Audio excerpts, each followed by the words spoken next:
What's going on, everybody? Pastor Tony Palo, the Equipping for Life Ministry Network. I want to spend some time with you guys. If you're in leadership, if you're a pastor, if you're a ministry leader, I wanted to help you out and talk about the process and the dynamics of delegating, all right? I meet with a lot of leaders and business owners and pastors in our community, and we have these kind of discussions. It's like, man, I have trouble delegating. I don't know how to do it. And when I do it, I want to take control back. How do I prevent that? So today I'm going to talk about 3 reasons why we don't delegate. And I prefer you to be honest in this whole process, right? Because this is how we're going to grow as leaders. 3 reasons why we don't delegate, all right? You're either a doer or a developer, okay? Nothing wrong with doing, but if you're doing in the process at the cost of developing, if you're doing but sacrificing your ability to develop, then all you're doing is creating followers and you're not creating leaders. A good leader, I want you to listen to this now, take notes. A good leader creates leaders, not followers. If all you do is having followers following you, you're just on a walk. So you're either a doer or a developer, all right? 3 reasons why we struggle with the whole dynamic of delegation. First reason, and I'm going to actually pitch the first reason in the context of me taking driving lessons when I was 15 years old, way back when in Brooklyn.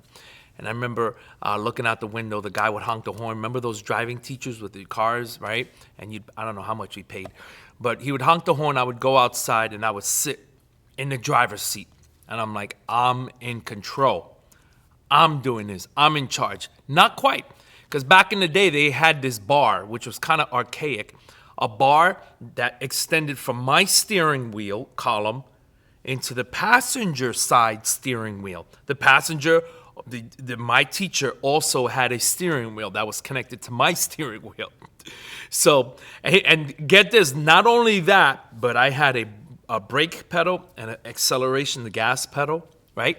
And there was also a bar from my brake pedal extending over, it was kind of crazy, into his side, and he had his own brake pedal. So he had a steering wheel and a brake pedal. So anytime that he felt like I was going to get us in danger, aka crashing into the car ahead of me, aka crashing into a telephone pole, guess what he would do? He took control. He took control away from me. He gives me an assignment and then he takes it back. And that would probably be the only reason why I would be nervous in delegating, right? The real legitimate reason. If you give someone an assignment and they're about to crash the car, guess what? You take the control of the steering wheel. If you give someone an assignment, if they're overseeing an event or something going on or a huge party, right? And they're about to crash into a telephone pole, you press the brake. But the key thing behind that is at the beginning of my driving lessons, right? He had his hands like on the wheel and he had his foot near the brake pedal. 6 months in, instead of him being like this, he was like this. He felt comfortable with me. And that he felt comfortable with me based on 2 things, that I was a good learner and he was a good teacher. And he didn't have his foot on his brake pedal. All right, I want you to learn something here. I guess one of the main reasons why we don't delegate or we want to take control is because we feel like they're going to crash the plane or crash the car. But if 6 months in, a year in, you still don't trust them, do we attribute them to being poor students or us being poor leaders or both? All right. So 6 months in, he was comfortable with me. So that would be reason number 1 why we hesitate in delegating, is because sometimes they're just going to flat out crash the car. But we teach them. This is the whole developing part, because if we're going to do everything for them, if a year in, we still have control of the steering wheel and we're pressing the brake, that's a problem. That's reason number 1. Reason number 2, and this kind of makes sense. Reason number 2 is you could probably do it better than them. I mean, am I right? You've been doing this for how many years?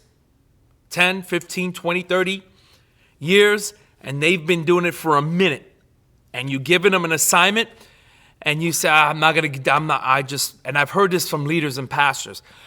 It's just so much easier for me to do it. But now that makes you a doer and not a developer. Okay, so you're not leaving a legacy behind. You're not leaving leaders behind you. So you're going to do everything. I'm going to take control of the steering wheel. I'm going to press the brake pedal when I'm going to press it because I feel like I can drive this car better than they can. And you know what? That might be true in so many ways. But a good leader is a teacher. A good leader is someone who leaves behind a legacy, right? So your goal, what I mean by developing is to an apprentice, which I like that phrase when it comes to an electrical apprentice or plumbing apprentice, is not, you're not just telling them what to do, you're saying, all right, here are the tools, I want to see you now change that outlet.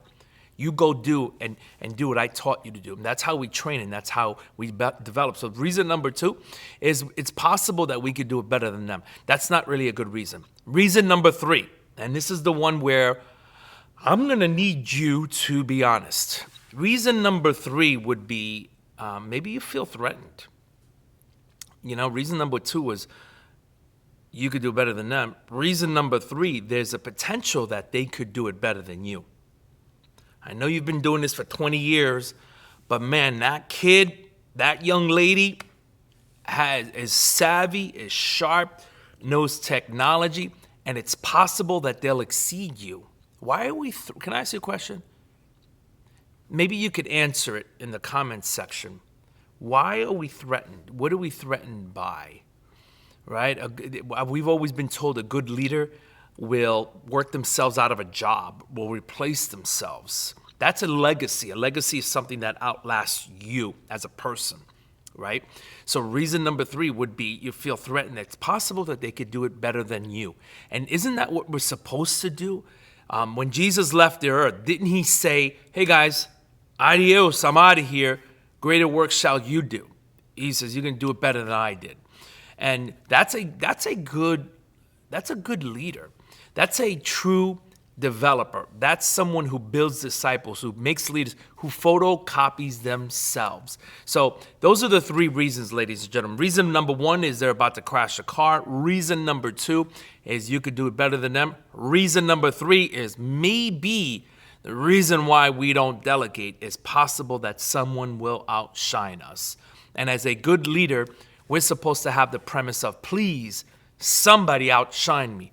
Preach better than me, prophesy better than me, administrate better than me, build this business better than me. Someone, please. That is a testament to your leadership.